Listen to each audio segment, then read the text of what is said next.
Morning guys, and welcome back to Monday again. Today we're looking at a mishmash mescla of news, from Google helping those in need to online TV failing to make the jump to real TV.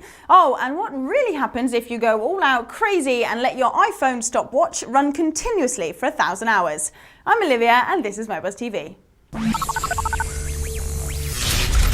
Something that made big news over the weekend was Google's announcement that could help hundreds of homeless people in San Francisco. In a move that's typical of their happy, shiny search engine's do no evil approach, they're aiming to give every single homeless person in the city a lifelong phone number and voicemail. It will all be done via their Grand Central voicemail service, which they acquired back in July last year. Grand Central lets you sign up for a free phone number that can then be directed to your actual phone number, so you don't have to give it out on the web.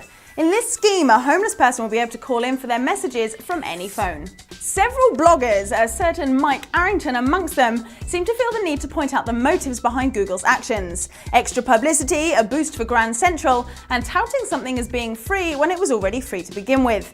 Bar humbug, Mr. Arrington. I reckon he's just pissed that he didn't get invited to a certain TED conference and is taking it out on the homeless. Despite the negative press, I personally think that this is a wonderful idea. Who cares if it has an ulterior motive or that it's been done before? The fact that this will enable homeless people to fill out job applications or apply for housing, or even just to chat to friends and family, outweighs it all.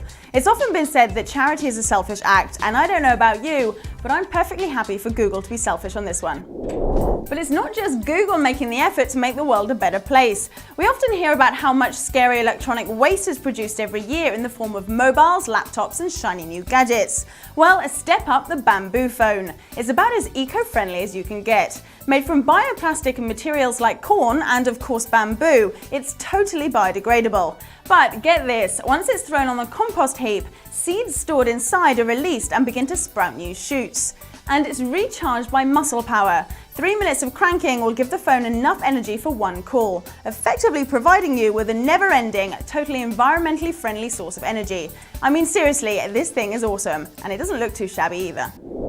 Online TV is a tricky thing, you know. Shows on the net attract a totally different kind of audience to the norm, and massive online successes can fall flat on their face when they try to make the jump to real-life TV.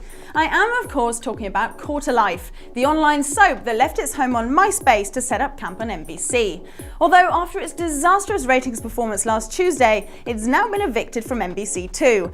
Drawing just 3.1 million viewers for its debut, Quarterlife is now the proud owner of the title Worst In-Season Performance by NBC in 17 years. Ouch.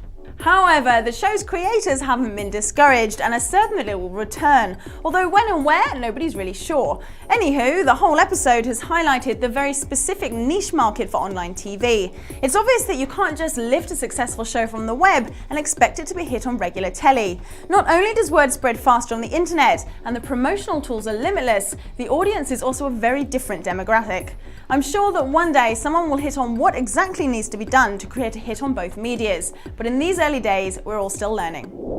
The Japanese aren't really known for their space exploration skills, but as of the 1st of April, they'll be recruiting 3 new astronauts to work on the Japanese unit on the International Space Station, marking the first recruitment of Japanese astronauts in a decade. The lucky astronauts will be announced next year, before undergoing a grueling training in the States with NASA. Now, I don't know about anyone else, but this whole thing reminded me of that Simpsons episode where Homer gets chosen to go up into space and generally screws everything up.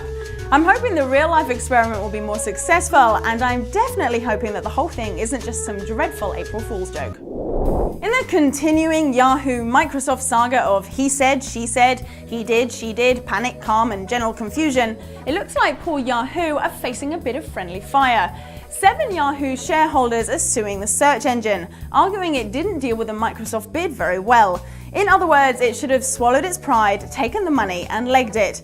Jerry Yang has been looking at all available options, and some unavailable, I'm sure, in order to avoid what many are viewing as an inevitable takeover.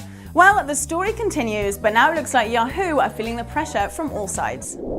It's amazing what people put their time and energy into just for a bit of internet fame. We're going to finish the show with a young man who just had to know what would happen when the stopwatch in his iPhone tried to hit the 1,000-hour mark. Will the world end? Will Steve Jobs appear and do a little dance? Or will it just continue, but with smaller numbers? The possibilities are endless. I'll leave you to find out, and I'll see you tomorrow. Here we go. It's the big moment. Will the world come to an end, or will it just shrink and say 1,000? You're watching for the first time with me. Here it comes. Huh? Huh?